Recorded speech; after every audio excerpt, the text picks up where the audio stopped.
시청자 여러분 안녕하세요. 복리왕 닥터우입니다. 오늘은 제 주식 포트폴리오에 정말 역대급이라고 할 만한 거대한 변화가 있었던 한 주였습니다. 제 채널을 오래 보신 분들은 잘 아시겠지만 저는 철저하게 장기 복리의 마법을 믿고 좋은 기업이 사상 최고가에 가까워지더라도 흔들림 없이 묵묵하게 끝까지 들고 가는 전략을 쓰고 있잖아요. 그런데 이번 주에 제 포트폴리오에 아주 큰 축을 담당하던 종목 하나를 70% 정도 대거 매도하면서 포트폴리오 전체 판을 새로 짜게 되었습니다. 우선 현재 제 계좌의 전체 현황부터 짚어보고 갈게요. 지금 제 개별주 계좌는 141만 3,740달러를 기록하고 있습니다. 최근 원달러 환율을 적용해서 우리 돈으로 계산해 보니까 대략 21억 6천만 원 정도 되더라고요. 연초 대비 누적으로 29.33%라는 아주 만족스러운 수익률을 유지하면서 순항하고 있습니다. 그럼 지난 일주일 동안 제 포트폴리오에 어떤 구체적인 매매와 변화들이 일어났는지 하나씩 아주 투명하게 공개해 드릴게요.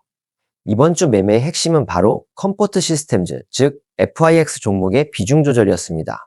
6월 18일에 제가 가지고 있던 FIX 주식의 70% 물량인 195주를 주당 2,000달러라는 아주 좋은 가격에 매도 처리를 했습니다. 이 매도로 인해서 무려 38만 9,991달러라는 엄청난 규모의 현금이 계좌에 확보되었습니다.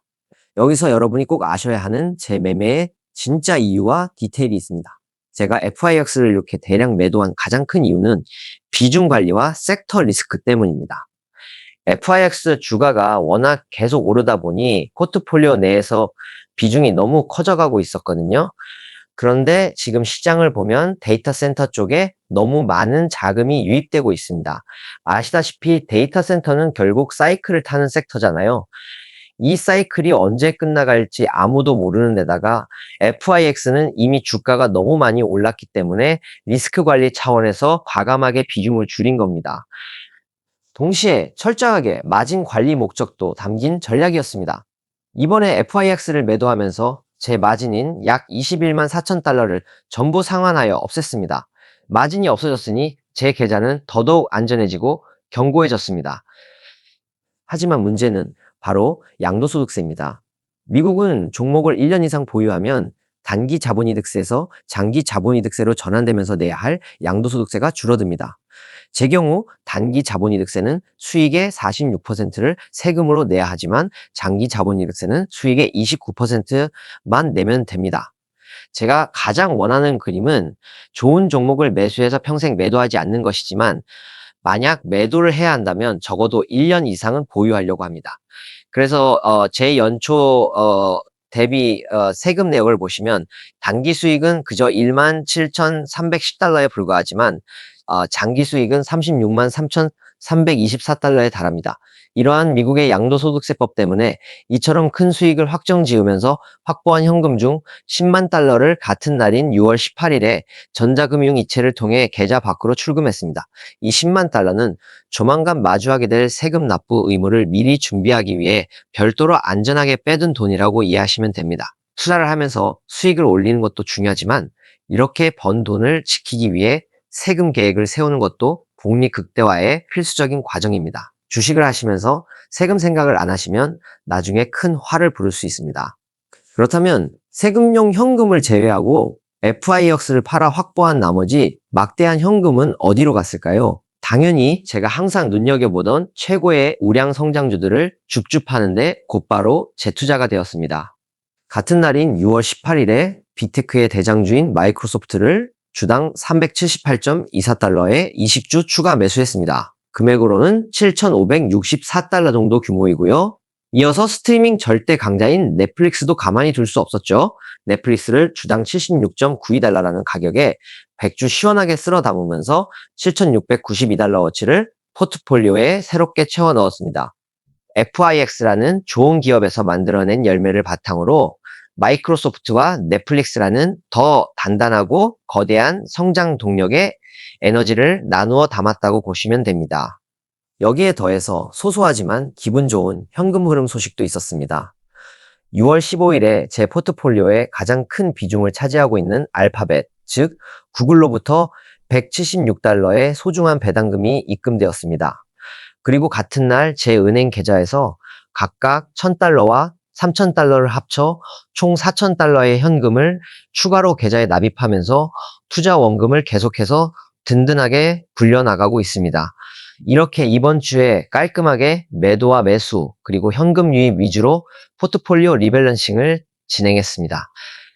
자, 그럼 이번 주 포트폴리오 마감 기준으로 제 계좌에 담긴 종목들이 일주일 동안 각각 어떤 주가 변화를 보였고 포트폴리오 전체 분위기는 어땠는지 종목별로 디테일하게 짚어드리겠습니다. 먼저 제 포트폴리오에서 무려 20.83%의 비중으로 당당히 1등 자리를 지키고 있는 구글입니다. 구글은 일주일 동안 1.79%가 오르면서 $368.03로 마감을 해줬습니다.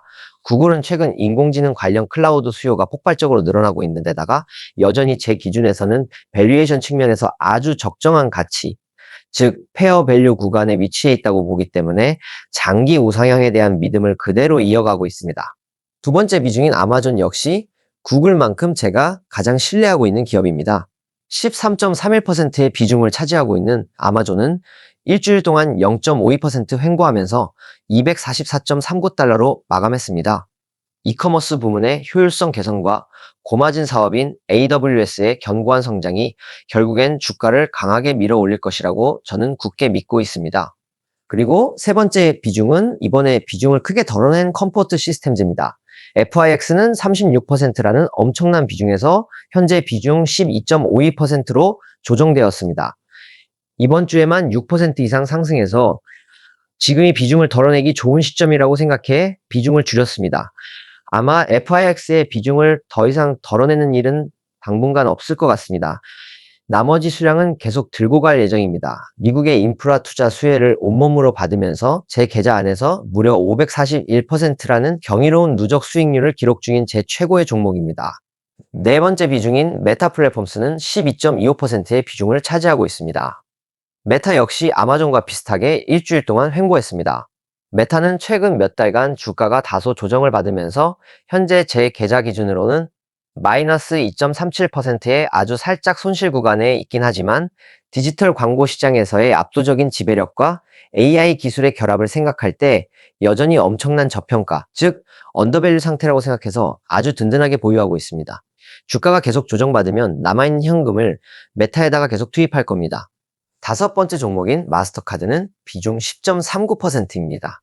마스터카드 역시 일주일 동안 0.56% 횡보하면서 별다른 소식이 없었습니다. 마스터카드도 계속 조정받으면 매수할 종목 중 하나입니다.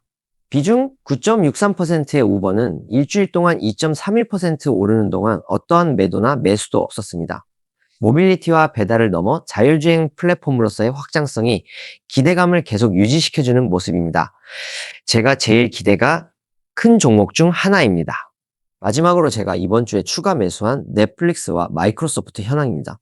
9.31% 비중인 넷플릭스는 일주일 동안 5.31% 하락했고 7.51% 비중인 마이크로소프트 역시 일주일 동안 3.07% 하락하며 $379.40로 마감했습니다.